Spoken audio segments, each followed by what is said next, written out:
Hablemos.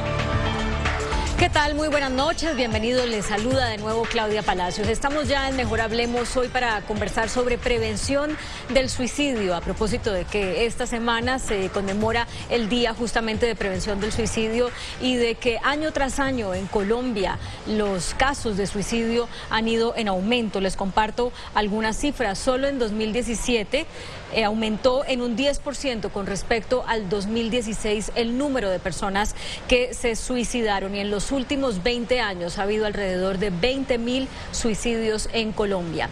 Para hablar de ese tema nos acompaña el doctor Miguel Avilés, que es psicólogo clínico. Empecemos hablándoles a las personas que nos puedan estar viendo y que están en o que han estado en una situación en que creen que el suicidio es la salida.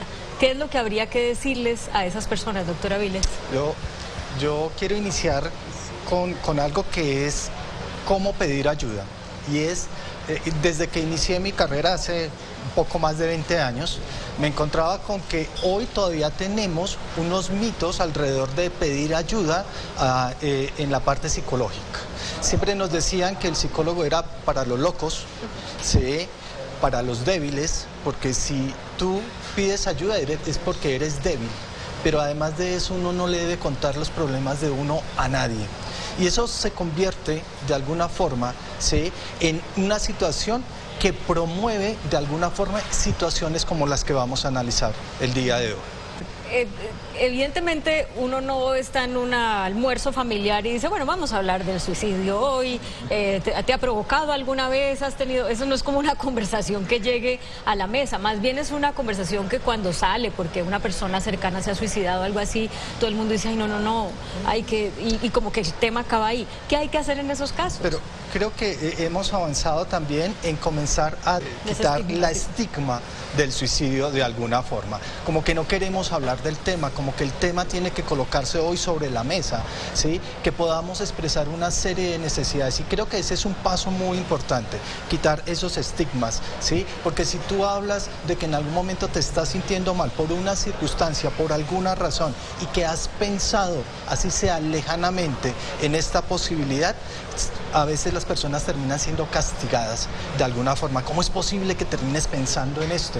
¿Cómo es posible que termines llegando a esa conclusión? Y eso lleva a que las personas, más que poder expresar el malestar, terminen guardando esa serie de pensamientos, esa serie de circunstancias y esa serie de malestares de alguna forma. Creo que hoy podemos avanzar, ¿sí?, en poder hablar abiertamente del tema sin necesidad de estigmatizar a estas personas por su forma de pensar, porque puede ser completamente distinta y pueden albergar en el fondo un sufrimiento muy grande. He leído en varias partes que la persona que se suicida generalmente tiene una condición psiquiátrica que no había sido diagnosticada y bueno, la manifiesta en el suicidio. Y entonces si uno dice, bueno, si nunca fuimos a un psicólogo, si nunca fuimos a un psiquiatra, si pensamos que sencillamente era una persona retraída o tímida o le gusta la soledad o qué sé yo, ¿cómo hubiéramos podido diagnosticar una enfermedad para evitar que se pusiera en un tratamiento para evitar que llegara al suicidio, doctor? Pero lo tendríamos que ver un poco en ese continuo que va desde los factores protectores, por ejemplo, que tienen que ver con los estilos de comunicación dentro de las relaciones familiares, familias que son acogedoras de alguna forma, también desde situaciones individuales que debemos tener, que tanto en alguna forma, ¿sí?, desde esos factores protectores, ejemplo, podemos tener unas habilidades sociales, que tanto hemos desarrollado habilidades sociales individuales. Siempre hablamos de las habilidades sociales como habilidades para la vida, aquellas que me permiten interactuar con el medio, desde presentarme hasta resolver problemas más complejos. Esto estaría un poco desde estos factores protectores, pero al otro lado es cómo identificamos factores de riesgo, ¿cierto? Siempre terminamos diciendo que las personas que llegan a la situación suicidio tienen asociados situaciones de depresión, pero también ya se ha llegado a estudios que no necesariamente tiene que darse esa situación. No necesariamente un joven que llega al suicidio tenía a veces antecedentes de depresión, ¿cierto? Y no todo deprimido llega al suicidio de alguna forma. Entonces hay otros factores que determinan el riesgo.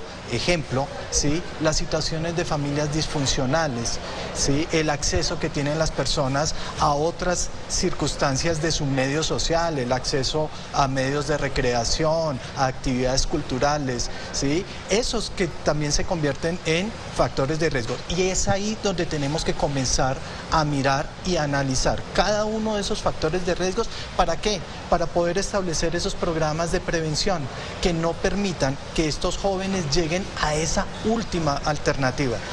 Recordemos que generalmente las personas lo ven como que no encuentran otra alternativa.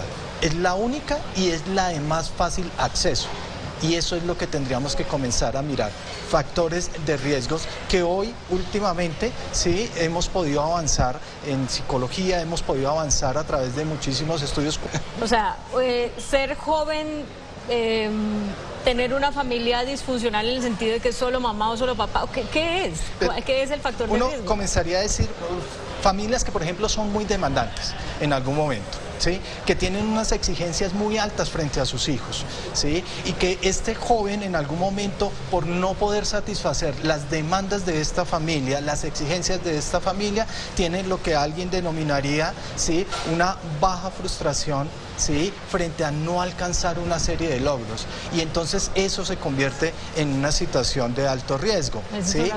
Hay cosas de esas que son muy importantes y que tienen que ver con las habilidades individuales que podemos tener. En mi práctica profesional yo termino encontrándome la dificultad de las personas, desde niños hasta adultos, para poder expresar lo que uno siente de alguna forma, y es esa expresión de sentimientos. Primero, que las personas ni siquiera lo identifican. ¿Qué es lo que tú estás sintiendo? Temor, rabia, tristeza, decepción, frustración. ¿Qué es lo que tú identificas? Pero que además lo pueda expresar, que tenga el entrenamiento para poderlo expresar. Pero perdóneme un momento. Parte. Hay personas que desde jóvenes, desde muy niñas, son, por ejemplo, no sé, solitarias, ¿verdad? Y crecen y toda la vida son así, y en algún momento se sienten solas, pero dicen, pues esa es mi personalidad, ¿no? Sí. O hay personas que, por ejemplo, son... no sé, tienen una característica que creen que es de su personalidad, pero no la identifican como algo que para ellas mismas puede ser un factor de riesgo. Entonces, ¿cómo hacen? Pero mira que aquí cuando uno comenzamos a hablar de eso, que serían rasgos de personalidad, que se mantienen en el tiempo y que son conocidos por las personas que están, ¿sí?, en ese entorno de alguna forma. Porque fíjese que una de las cosas que terminamos siempre diciendo es cuál sería la forma de poder identificar que una persona puede estar teniendo un comportamiento inusual. Cuando hay un cambio, ¿qué? Un cambio drástico en su comportamiento. Si definitivamente yo sé que era una persona muy abierta, que compartía mucho, pero de aquí hubo un momento en el cual la persona comienza a dejar de hablar, comienza esos silencios prolongados, es cuando yo terminaría diciendo, venga, acá está pasando algo, ¿cierto? Pero ¿qué son esos cambios? Repentinos, bruscos, y que deben de ser, ¿qué? Foco de atención de ese círculo social, de esa red de apoyo social, familiar, y en últimas, ¿de quiénes? De quienes estamos al frente de esto, que son los profesionales en salud mental. Doctora Avilés, la pregunta que yo hacía antes de comerciales es, ¿esto es algo que está como en el chip de la persona, y que si es un suicida, pues la posibilidad, así se le trate, de que se suicide, va a estar ahí por el resto de su vida? Lo que tenemos que tener claro es que la conducta suicida es multifactorial, o sea, no obedece a un solo factor, ¿sí? Generalmente, lo que decíamos, lo intentan relacionar exclusivamente con depresión, pero no tiene que ver con esto únicamente, tiene que ver con toda la historia de vida de la persona, con todos esos factores sociales, culturales, ¿cierto?, que en algún momento se llegan a tener, pero también, como lo estamos planteando acá, con la posibilidad y el acceso que se tenga para tener la ayuda necesaria en el momento adecuado y que lo pueda tener. Pero, digamos, lo que planteo es, cuando una persona le da cáncer y lo tratan por el cáncer, en algún momento, si le va bien el tratamiento y demás, dice, bueno, su cáncer está en remisión. y se considera ya como que estuviera curado, ¿verdad? Claro, le puede volver años después o al poco tiempo. En el caso de las personas que se les identifica un comportamiento suicida y entonces van al psicólogo, al psiquiatra o se les dan medicamentos y demás, si la familia siente que ya superó esa etapa, puede decir, listo, esto es como cuando uno tiene gripa, se le quitó y bueno, no vuelve. Pero o es como si se hubiera curado de un cáncer que de pronto puede siempre volver. Pero yo lo que consideraría es que tanto en ese mismo proceso le podemos enseñar a las personas a que comiencen a reconocer sus propias dificultades y puedan establecer en qué momento va a requerir de qué, de ese enlace y esa red de apoyo externa. O sea, sí puede volver. Claro, porque lo va a tener. Lo que va a pasar es que la persona puede comenzar a reconocer sus propios síntomas, ¿sí? Y que pueda tener alternativas alrededor de qué, desde la ayuda terapéutica, ¿sí? Para que pueda volver a qué, a retomar el rumbo frente a determinadas cosas. Mire que aquí lo estamos planteando como de estar siempre al pendiente, pero tampoco que ni mantenerse con el rótulo. De alguna forma, yo siempre considero que una de las cosas importantes en la actividad profesional que yo realizo, siempre le digo a mis pacientes, lo primero es quítate el rótulo. Quítese el rótulo porque si no, entonces tú no puedes andar con un rótulo, ¿sí? Siempre porque generalmente la tendencia es que las personas tienden a ¿qué? A parecerse al rótulo, de alguna forma. ¿Para victimizarse también? Y eso que es bien importante, que las personas comiencen a proceder a ser ellos mismos quienes también se monitorean. Creo que en muchas cosas de salud lo tenemos de esa forma. Las personas aprenden a convivir con su circunstancia, pero también aprenden a ¿qué? A monitorearse para poder ¿qué? Pedir la ayuda en el momento en que lo consideren que realmente es necesario.